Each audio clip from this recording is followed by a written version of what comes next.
everyone, welcome to our webinar today. We're just going to take a couple minutes before we get started to let everyone join, but we're excited to have Dave and Hamad and Brad here from Buybox Experts and looking forward to talking about advanced DSP strategies with you all. Great. Hey folks, I'm Brett Saxons. I'm head of business development here at Buybox Experts. We're a full service Amazon-centric marketing account management agency with a large focus really within the marketing realm. So we work with brands, of all sizes, and happy to, bring the team on today to share some strategies around DSP and how it can interact with Amazon PPC and really kind of deliver you, the best performance possible. So I'd like to introduce Dave Vermillion. He is our director of DSP here at Buybox Experts. And then we have Hamad Ali Nasir, who is our lead strategist for PPC. So these are the guys that have the information, have the strategies, and really we're going to try and make today more of a dialogue. So if there's questions, come in, throw them through the chat, and we will get to them as we can. But yeah, we're looking forward to today. So thanks all for joining. Dave, I think we just kick it off. Like, how do I know if I'm ready for DSP as a brand on Amazon? Yeah, and it's a great question. And we can certainly, let's dive into that. Becky, I didn't know if there was something else that you wanted to cover initially, start before we jump in, or if you want me to go ahead and field that question and move forward. Oh, sure. I'll just quickly say I'm Becky Trowbridge. I'm the digital marketing manager here at Ecom Engine, and we were going to record today's session. We're actually recording now, so we'll be sure to include that in the follow-up email to all of you. So feel free to take notes, but we'll definitely send you a recording as well. Yeah, great. And yeah, actually, I'll do a quick intro on myself too, and then Hamad, you can jump in a little bit too. So I've been in the programmatic DSP space for over 11 years. I actually founded my own agency in 2001. That was a display agency. But ended up here, working for Buybox Experts because of Amazon, honestly, and how well it, the walled garden nature of data, all the 1P data, and the ability to segment out. So as far as attribution, there wasn't any cannibalization, on Amazon. And so that's what led me to join with Buybox Experts. And I've been here running the DSP department for over 4 years now. Hamad, I'll let you take a minute. Fantastic. Perfect. Thank you so much, Dave. So Hamad and Nasir over here. I have a decade-long marketing experience, but what intrigued me towards e-commerce was the fast-paced growing environment and the opportunities. So for the past 5 years, or more than half a decade, I've been into the strategies of marketing for e-commerce businesses. And for the past more than 4 years, specifically Amazon, and transitioning towards other marketplaces for the last 2 years. So here was a journey of my marketing experience so far. And for Amazon PPC, I've honed in to gain the best-in-class knowledge and experience for Amazon PPC for the past 4 to 5 years. And for the past 3 years, I've been at BBE and currently working as a lead marketing strategist for Amazon and other marketplaces. Awesome. Yeah. So jumping into the first question, and for anybody who is, listening to this and watching this webinar, please feel free to ask questions throughout. We will, Brad will identify them and he'll ask those questions and we'll get them answered within the flow of the webinar. But yeah, so first, it's such a great question. How do you know if a brand's ready for DSP specifically? Maybe they've been on Amazon and running sponsored ads, for years and had a lot of success, but maybe they're seeing diminishing returns, and they're looking for other ways that they could really kickstart it and really, push their long-term strategic growth. So that question gets asked quite frequently from brands that are interested in it. And I think on the DSP end, specifically, I think brands should be aware of and understand that it is a long-term advertising strategy, engaging in DSP. It's going to, really, we're looking to target, shoppers for the most part who've not engaged with a brand in the past. They might be in the category, but we're really looking to drive new business and reach unique shoppers. And so there is a time that it takes, typically we look 45 days to 3 months to really start seeing the influence of DSP, to its full extent. And then so understanding if you're ready for a long-term ad strategy, understanding that, there's financially, you have to be willing to spend, advertising dollars to get that full influence as well. And what we've kind of identified, some large enterprise level brands, they might spend, 75-80% of their ad budget on programmatic and DSP of their Amazon ad budget, because they're trying to lead their category. They are spending significant dollars on like every ad product that's available on Amazon, including streaming TV. But for most of the brands that come to us and ask that question, we've identified that you should be willing to commit about 33% initially if you're going to test on DSP. So 33% of your Amazon advertising budget should go to DSP. You certainly have flexibility with that number, but it's just that's where we've seen on an aggregated level that we've started to see that real uptick in strategic growth is at that rate. Hey, Dave, just a quick question. So in the past, 5-6 years ago with Amazon DSP, it was really seen as hey, max out your PPC and then go to Amazon DSP. I think a lot of that was because of the data and attribution that was not provided. How do you think about it today? With, let's even take somebody that is coming in, has very mature, PPC. But do you think it should be more of like a day one strategy that starts to kind of integrate with campaigns rather than an afterthought? Yeah, and for each brand, for each product, it's going to be different. But we certainly see like with new product releases, or if a brand that's new to Amazon, DSP is used as like a launching ad product, because it does reach, such a it can reach so many unique shoppers that are within a category very efficiently, and it drives a really low detailed page view rate, which is equivalent of like cost per click. How much are you spending to get one person to visit the detailed page view? So we see it with a lot of launches, but there is something to be said about having an efficient, sponsored advertising campaign foundation in order to make sure that the traffic that DSP is capturing and sending is being converted.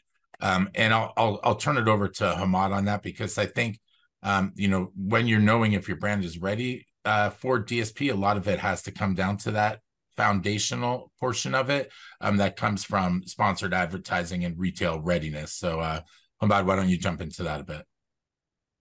Absolutely, Dave. Just before I delve into it, can you also highlight the minimum thresholds that are required to run DSP? Like, what should be the minimum spend? Like 33% can be interpreted differently. So what should be the minimum spend? Like, I know that you've told us it should be like minimum should be around $5,000 or something. So how about that? Like, what are the thresholds? Yeah, so it's going to always depend on the brand. But we've set like a minimum threshold at 10K per month.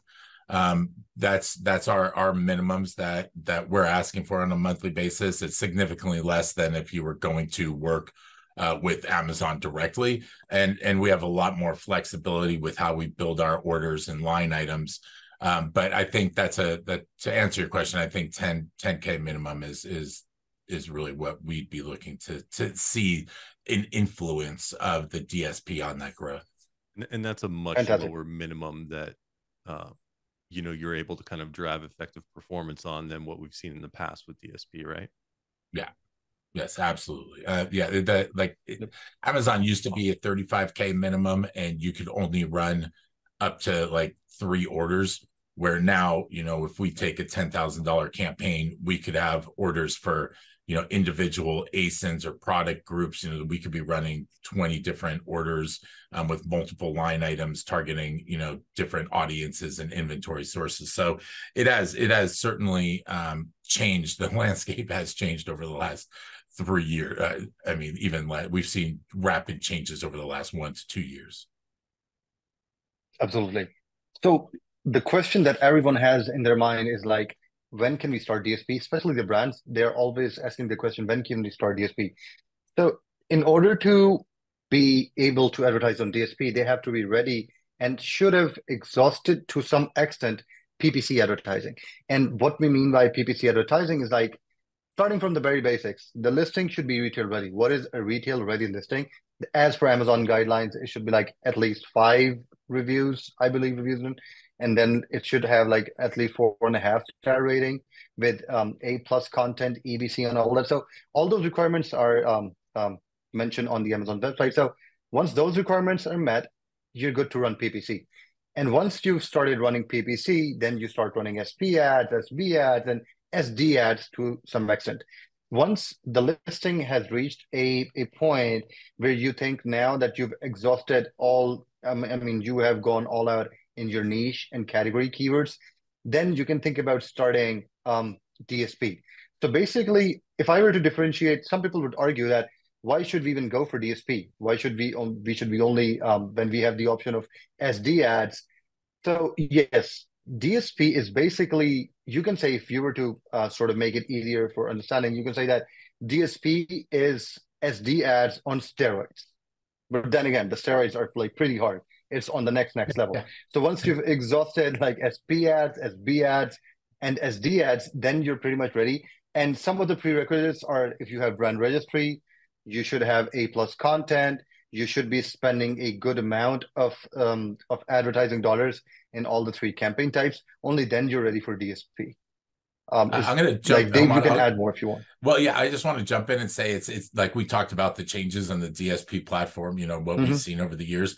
When sponsored display was really being pushed hard by Amazon, and it was having, you know, it was kind of sold as the same thing as DSP, right? Like the little brother of DSP. Yeah. And so we initially would run, when we were running DSP for brands, we would turn off the sponsored display advertising on the PPC end that was, you know, reaching audiences on and off Amazon based on the specific audience types or retargeting, because we were already doing it on DSP, and we only allowed sponsored display to be run on like product targeting, you know, or product defense advertising, you know, PDP defense.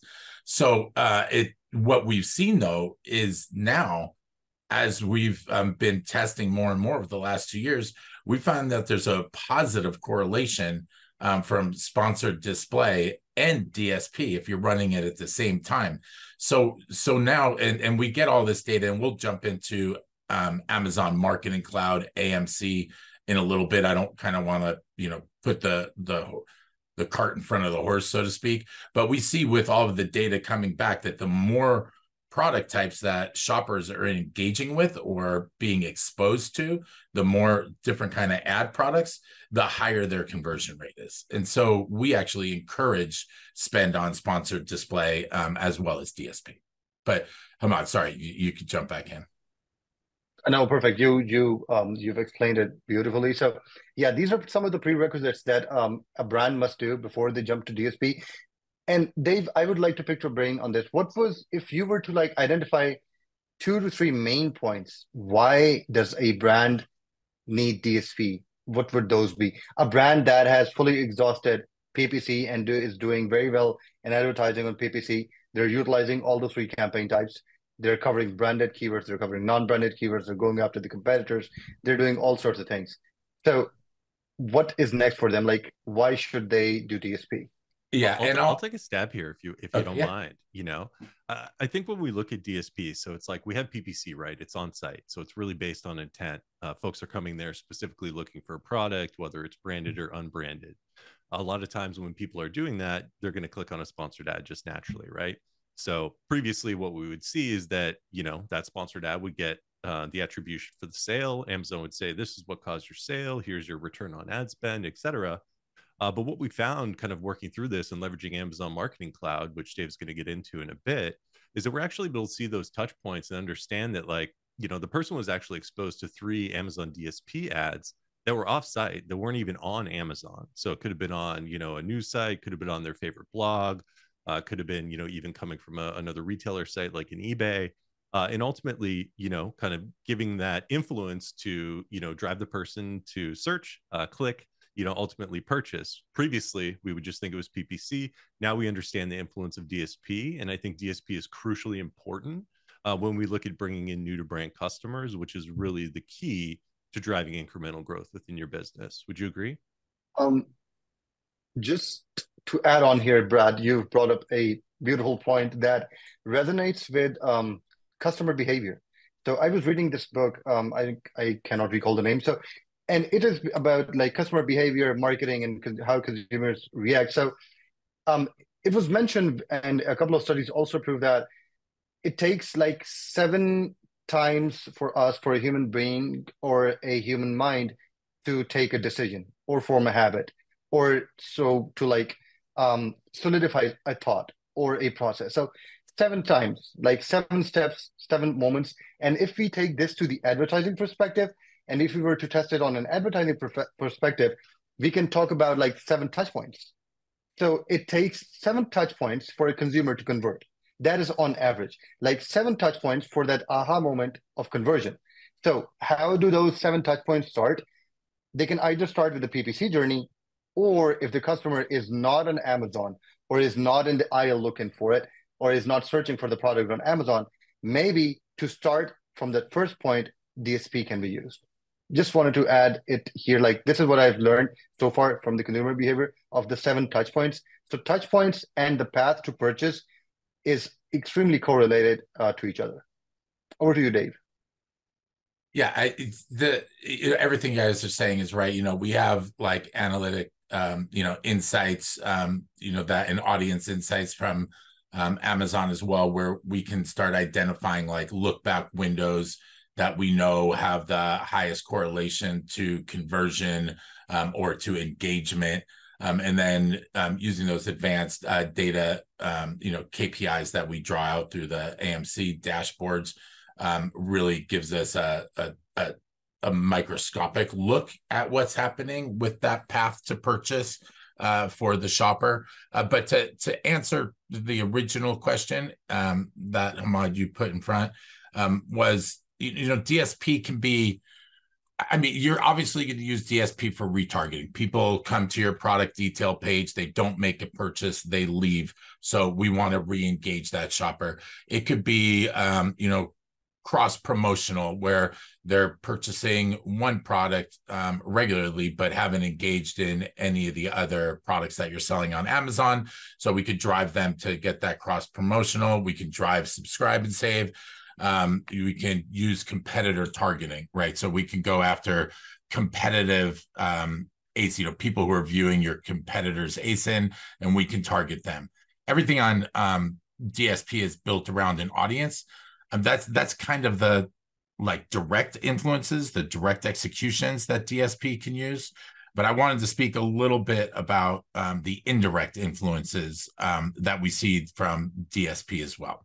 So, and this is all about kind of influencing, what Amazon likes to refer to as the Amazon advertising flywheel.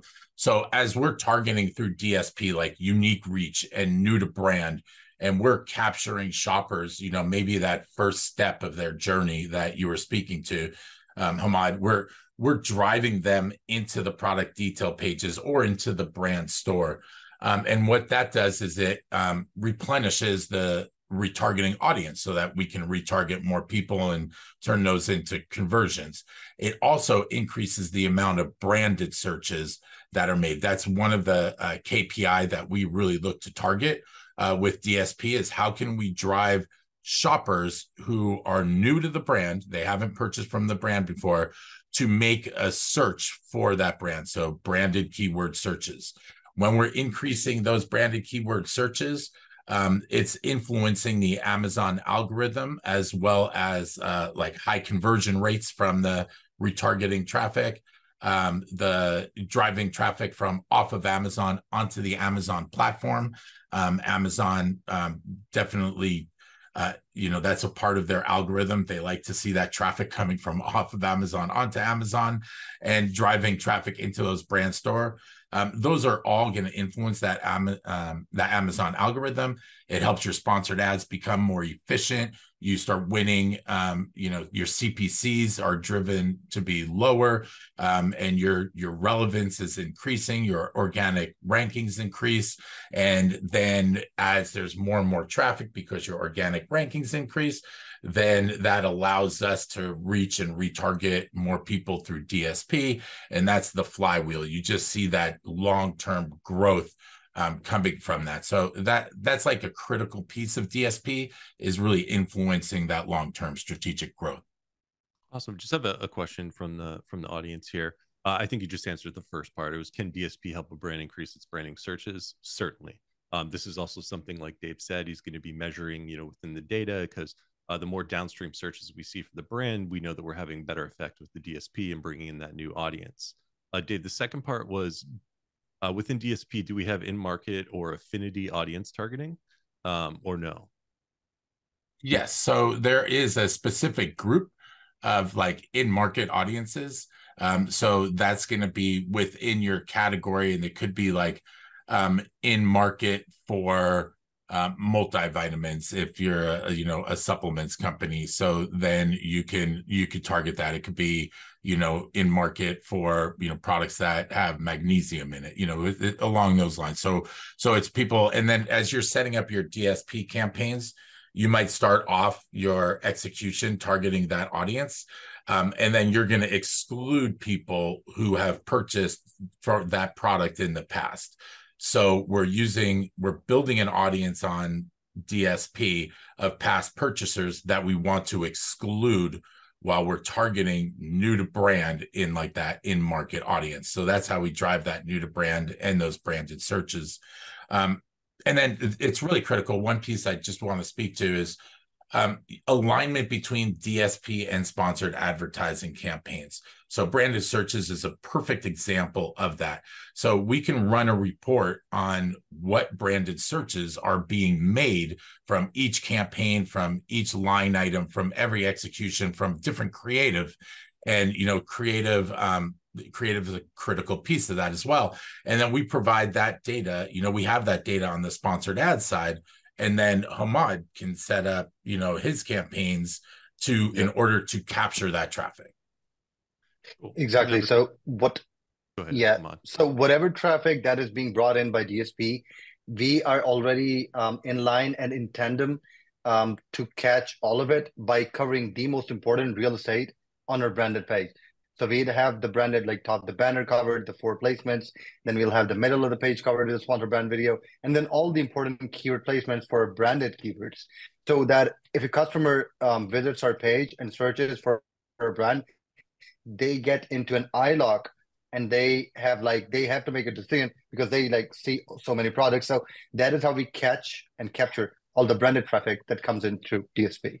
I think one important thing there is also that the more placement that you're occupying on those search pages, right? So when people are either coming in for branded or for a category search, a consumer can only ever click one of those ads, right? So you could occupy 7 or 8 places within your sponsored products, within sponsored brands, but ultimately at the end of the day, a consumer's only going to be able to take one action and click on one ad. So you essentially are getting these impressions or this awareness increase by kind of taking over that page while only ever needing to pay for one click, which is pretty cool.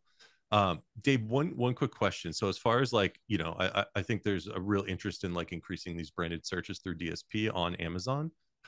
How do you attribute it to DSP when you have multi-channel marketing? So you have ads coming in from Facebook, you have ads coming in from maybe Google Display Network. How do we kind of understand the influence that DSP is having on those branded searches versus these other channels? Yeah, I'll answer that question in a second. I did want to just mention, when in regards to in-market audiences, once we're running campaigns, we can run audience segmentation reports or overlap reports, where it takes a look at all of the inventory we're running, and it finds adjacent audiences that are performing at the highest level. So it is so what new audience can we target that has the highest affinity to the products and the purchase rate and effective cost per purchase. So I just kind of wanted to close out that question as well for us, as you know, we're always looking to incorporate new audiences, testing and learning, and seeing what's the most efficient audience out there. But yeah, to your question, so like branded searches alone by themselves, it is a data point that is within the DSP user interface. So through when you're running DSP, that is all based directly on Amazon advertising.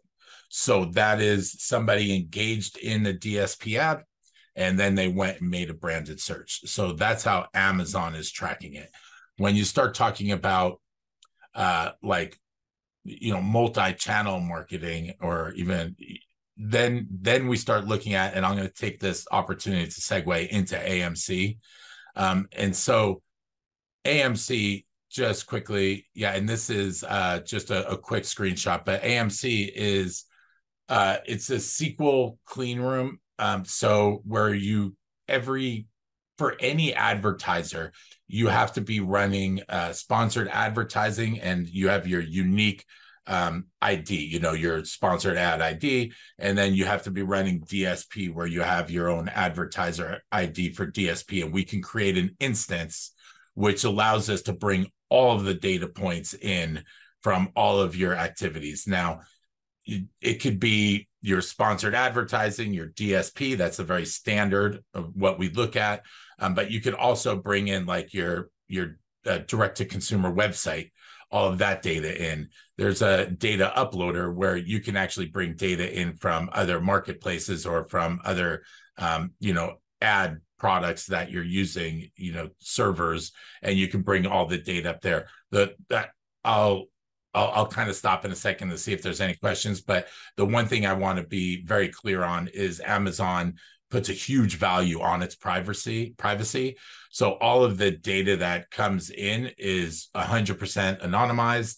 And when we pull reporting out of it and build these dashboards, it has to reach a minimum threshold of how many people fill in each bucket, so that nobody could ever identify what that individual person is. So it's very important for Amazon to keep that privacy level high. But AMC is really what we've used as that connective tissue to show how well does DSP actually work, to how it influences your sponsored advertising or vice versa.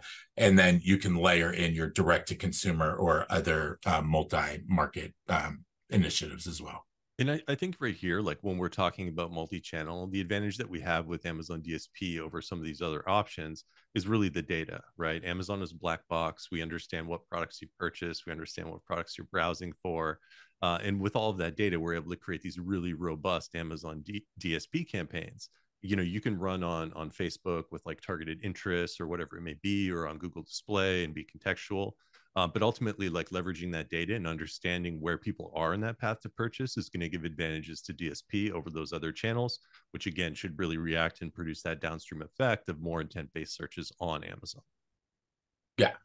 And there's, you know, honestly, so with the DSP, I'll just say this, you know, we've had brands over the years that we work with that, you know, come to us and say, is DSP really driving our business? How do we know that? Can we be sure that this is actually influencing our overall sales?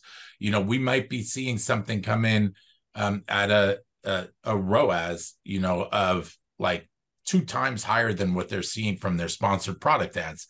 And they're coming to us to say, we're seeing this amazing ROAS, but we're not seeing the same amount of lift on our total sales at the end of every month. And that's where AMC is really playing that part, you know, being that connective tissue, where now we can take a look at all of the data and we can see what the true influence is of DSP. We can look at things like the actual path to purchase. So, you know, what was the shopper's journey? Did they engage in DSP first? Did they engage in, you know, some like streaming TV potentially, or maybe it was sponsored brand video was the first engagement. So we can look at like first touch attribution models, which is, Amazon is last touch attribution. So, that's how they make sure that there's not double counting of attribution. It's based on last touch. But the first touch attribution is something that we can take a look at and say, what kind of ROAS are you driving based off of the first touch attribution? So I'll jump in. We could just cover both of these slides really quick. It just shows some of the executions of AMC right now. So we can see, like, on the left side, there's some verbiage here. These are like automated actionable insights. So we can see like the path that is coming in from specific executions, and we can see, like the fourth one down, this is an aggregated view across all of our brands. So this might not be showing the same detail as what we would look at if we were running it across just one brand. But you'd be able to see, like, the fourth one down is DSP retention to sponsored products. So when we were running a retention ad, it converted at the highest level. The most sales came from that when it was combined. Then that traffic went from DSP to sponsored products. And the one below is like highest increase in ad sales came from DSP to sponsored products, or went from DSP to sponsored brands to sponsored products before they purchased. And then the other cool call out is just this, we talked a lot about, Hamad was talking about the 7 views to influence like human decision making. Well, we can actually run frequency reports, and that's what that graph shows. And this is across all of your Amazon advertising.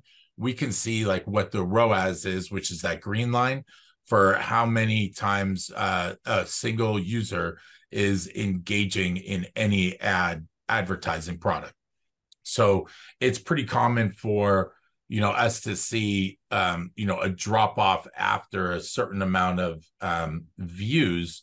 So we want to make sure we're not saturating any specific shoppers. So we'll use frequency caps and align our PPC strategies to make sure maybe, that we're targeting reaching people only up to 10, or in this case, it would be like 15. We see the drop off between 10 and 15 times and per month. And so we'll target that and use our frequency capping to make sure we don't reach that person and saturate that and have wasted ad spend. Right. Did that make sense on this slide? Yep. Yeah.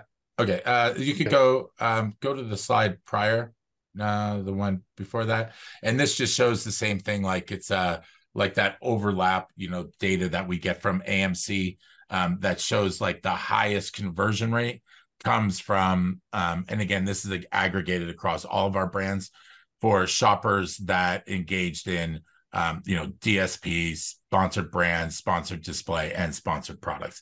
And you can see the decrease in conversion rate all the way down to the right-hand side when you start getting into just those single ad product types, how much the conversion rate declines. So that would be a real critical call out that I would make for anybody who's listening to this, is you want to engage in all of the ad product types in the most efficient way possible. And that's where AMC tells that story of what the most efficient path is. This, just quickly jump in, Dave. This also shows the importance of being retail ready and utilizing all the advertising types before we delve into DSP, because like second last at 36.9% conversion is SB, SD, and SP ads. So once you've like the second best conversion comes from these 3 ad types combined. And Yep. if you want to add an extra layer to that, then you go to DSP. So the first best option for conversion or exposure is DSP, SB, SD, and SP. But the second best is SD, SP, and SB. That tells the story of like how critical these utilization of these 3 campaign types is. I would say, though, just as like an aside to that, it's like when we're looking at, sponsored brands, sponsored display, and sponsored products, they are all on site, right? So the consumer's already there. That conversion rate is naturally going to be higher because they've already shown intent. They're on the site. Adding in DSP and seeing that, sure, we get a slight increase in conversion. I just think that that's instrumentally important to understand that, when DSP is layered in, that if we, put our new to brand metrics over, I guarantee you we would skew much higher, on the DSP, sponsor brand, sponsor display, sponsor product, than we would just on the sponsor brand, sponsor display, sponsor product. Yeah, and I think the one caveat I would say as well is every brand is unique and different. Again, we're looking at aggregated data. So it's going to be different for each individual brand. And there's certainly things you can use on DSP that are like exclusions. We're very big on running many exclusions. So you can use the like audience overlap reporting that I spoke to earlier, and you can find the worst performing audiences as well. And you can take those and exclude them from any campaign you're running. You can, you can actually, one of the other things that we're huge believers in is letting your organic sales come through at the highest possible rate. So we want your organic to win the business as much as possible. We don't want to steal your organic sales with like DSP advertising because it captures the attribution. Brad, go ahead. This flows into an audience question really well, so I just wanted to kind of jump in. But yeah, the question is, or kind of setting the stage, they have a high amount of sales that are coming from PPC and DSP. With low ACoS, which is great. Inverse to that would be a high return on ad spend. And they have equally higher than category repeat purchase rate as well as new to brand stats. The problem is their organic sales are low. What should they do? Yeah, so what I would say, there's a number of things that you can do. One, I would certainly look at reducing. Typically, I'm not saying this is what's happening, but typically this type of when we see this type of data come in, it's their DSP is running very low funnel, so like a tremendous amount of retargeting. Even if your new to brand sales are decently high, I would still say I think the best way that you can influence your larger growth and seeing the organic sales come in is to run higher funnel execution. So that could be online video, it could be streaming TV, it certainly can be targeting higher funnel audiences. That's going to help with that.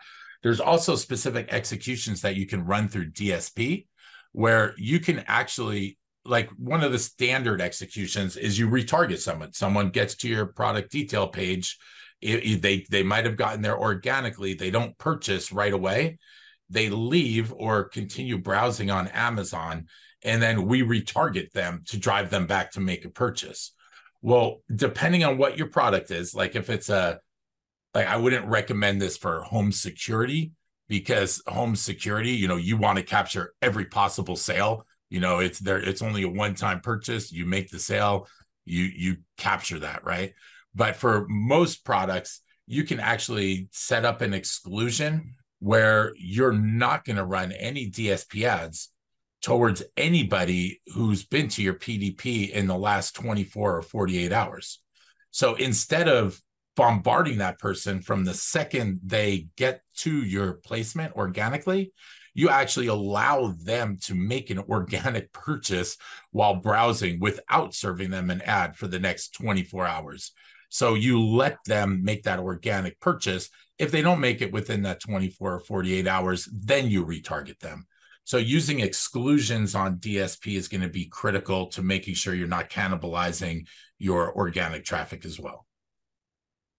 Just adding it from the PPC perspective. So this is cannibalization, and this usually happens when you've reached like the top of you have the bestseller badge, you're in the top of your niche, you're doing like you've hit the ceiling. So once you've hit the ceiling, then you start cannibalizing the placements that are organic. So what would happen was that, let's say, for example, for a keyword, you already have the top 4 spots for the ads, and then there are organic spots, and then you also have the lower below that, you also are targeting those spots with the ads. So you are eating up all the organic placements. So what could have been an organic sale, you're getting that through advertising sales. Like you're getting that through advertisement. So what you need to do and how we fix cannibalization, and I'll give you a quick rundown on that, is that let's suppose you have an ASIN. You see that the PPC to organic ratio is 80-20, like 80% from PPC, 20% from organic. Ideally, you'd want it to be like somewhat 20-80. 20% PPC, 80% organic. That is where you're most profitable. But if that's not the case, 80% is from PPC. So you pick your ASIN, go do a three reverse ASIN, check out all the organic placements that you're ranked on page 1 for, and also check all the sponsored placements for the same keywords that you're on page 1 for. So the next thing that you're going to do is like pull back the spend slowly from all those keywords that you're showing up for page 1. Let the organic placements take the page 1 space and pull back the advertising spend from all those keywords that are covering page 1. That way, if a customer lands on that page, they'll only click on the organic placement and you will get an organic order. You'll not get sales from PPC. PPC advertisement placements, PPC ads will not cannibalize your organic placements. And soon, like it takes like pretty much 2 to 3 months to deal with cannibalization. But at the end of 3 months, you'll have a very healthy PPC to organic ratio where mostly sales will be coming in from organic. So this is a quick fix that you can do. Yeah, and honestly, AMC now you can use what they call shopping insights on AMC, and it tracks your organic placements and provides data on that. So as you're making changes to your ad strategies, you can actually see the direct influence to your organic traffic and conversions, how many uniques are coming through organic, and all the sales data as well. Absolutely.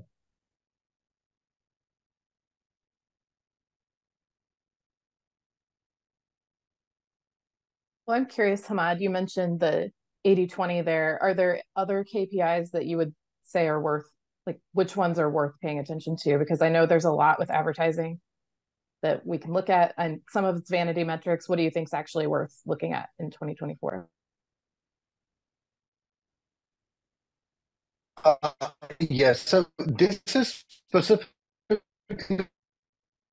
for cannibalization. If there is heavy cannibalization, that depends on your goals specifically. So if you want to have a goal, like if you want to increase, if you want, am I better now? Would you mind just stopping your video? So you should give enough bandwidth to answer the question. Yeah, Is it was better just now? cut up, so let's just start over. Yeah. Perfect. Yeah, awesome. So to answer your question, I was just saying that these metrics, the PPC to organic ratio, these are specifically for cannibalization.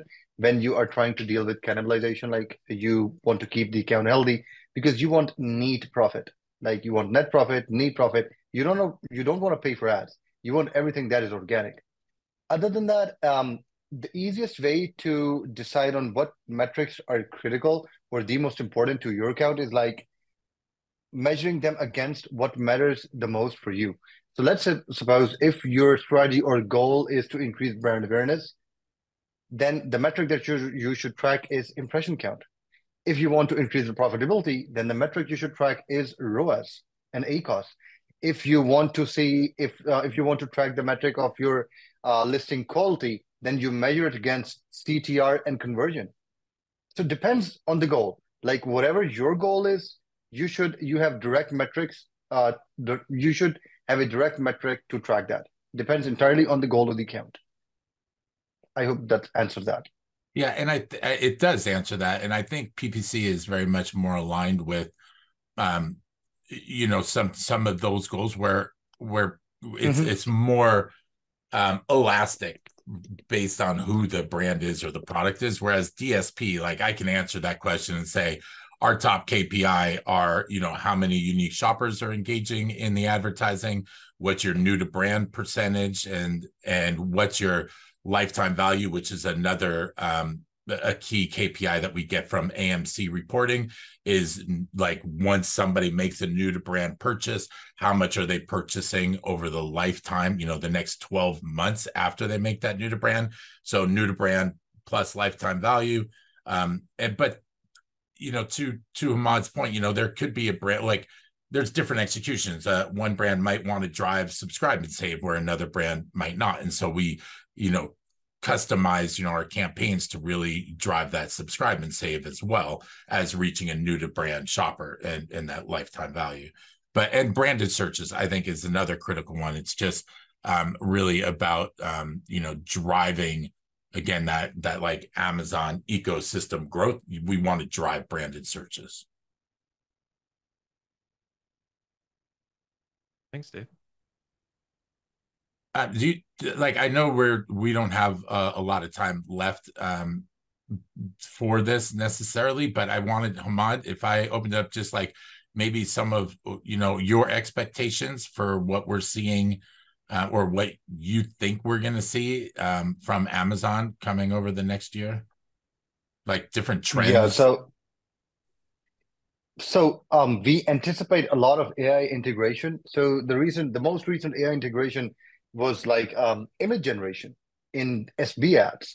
So Amazon is pushing heavily towards image generation, and I've used this feature, and it sort of pushes you towards generating different lifestyle images and goes exactly in tandem with the better the prompt is, the better the image will be generated, and the better it can generate CTR and entice the audience into the advertising. So trends like these, AI. The other feature that they introduced was like total sales and advertised sales in the Seller Central console.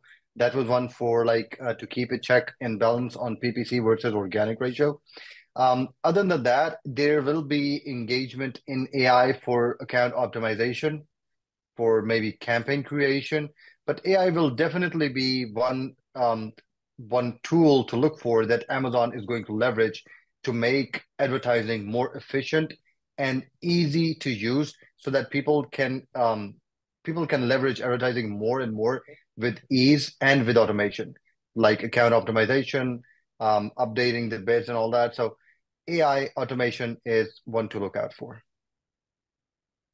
Yeah, and that's for DSP and AMC. AMC has been a big push from Amazon over the last year, and it will continue to be in this upcoming year. We've been lucky enough to partner with Amazon on a lot of this development, which has been exciting for us.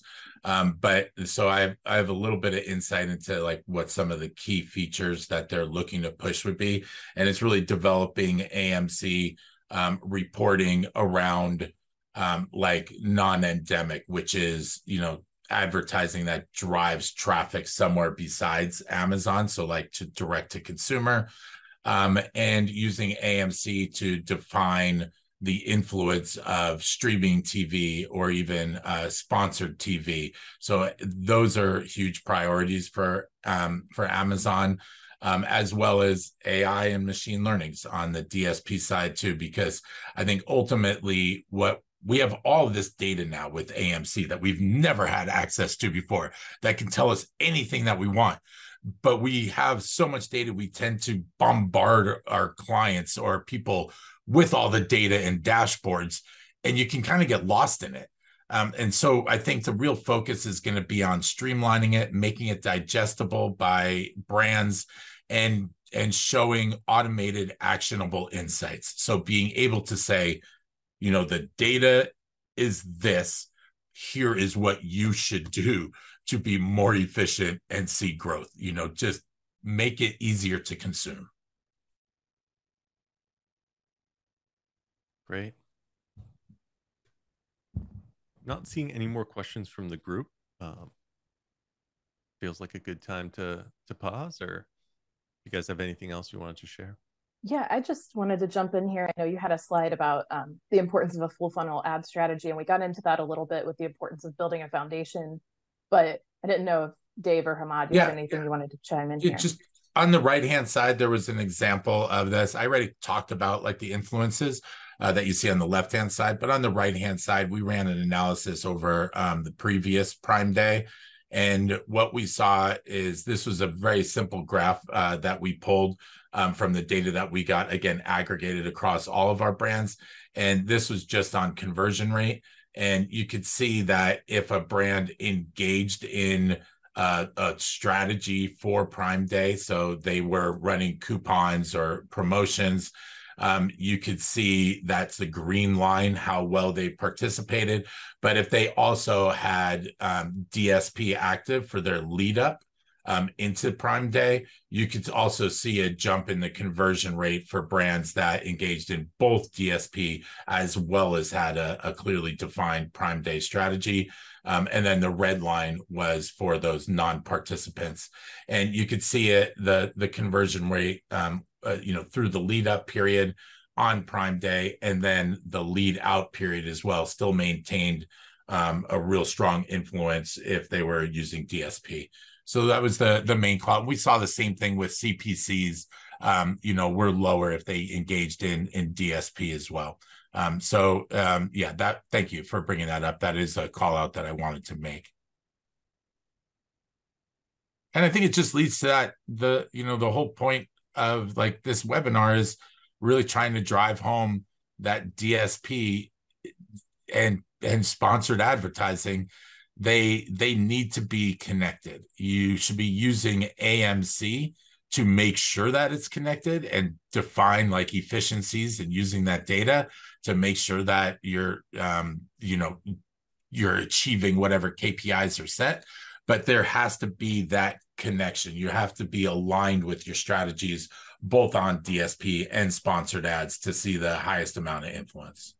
I just love seeing here, kind of my last comment. It's like, yeah, we see the Prime Day spike, right? Which we expect. We invest heavy. We're using multiple ad types. But what I like to see on the right is that, we kind of got the spike and then we've established a baseline that was higher than where we started.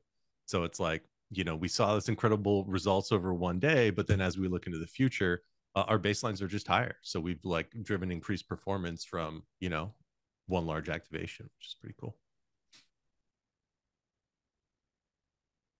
Yeah, that's awesome. Well, I don't see any more questions. Of course, if you have them, feel free to put them in the chat and we'll get to them here in the last few minutes. But I wanted to say we've partnered here at EcomEngine with BuyBox experts for years. Really appreciate them coming on and sharing their expertise. They're definitely the DSP experts. And if you have any questions, feel free to reach out to them. You can find them at buyboxexperts.com, and I'll link to them in the recording that I'll send out. And I just wanted to quickly share about EcomEngine. We're a proud member of the Marketplace Developer Council. We've been providing software for Amazon sellers and brands since 2007. So we've been around for quite a while. We support 17 international Amazon marketplaces. And our flagship tool is Feedback 5. So Hamad talked a lot about retail readiness and the importance of getting those reviews and bringing up your average review rating. Feedback 5 can definitely help you with that. Sending automated review requests, monitoring reviews, feedback requests, all things Amazon reputation. Seller Pulse is designed to help you monitor your Amazon listings. We have been seeing a lot. Unfortunately, the downside of AI is sometimes things get changed in your listing that you might not want to be changed. So Seller Pulse helps you keep track of everything related to your listing, and will send you an alert when there's a change, like to your image or your description, as well as search suppression, hijacking, all of that. So that's a great tool to have in your toolbox just to make sure that you're protecting your listings.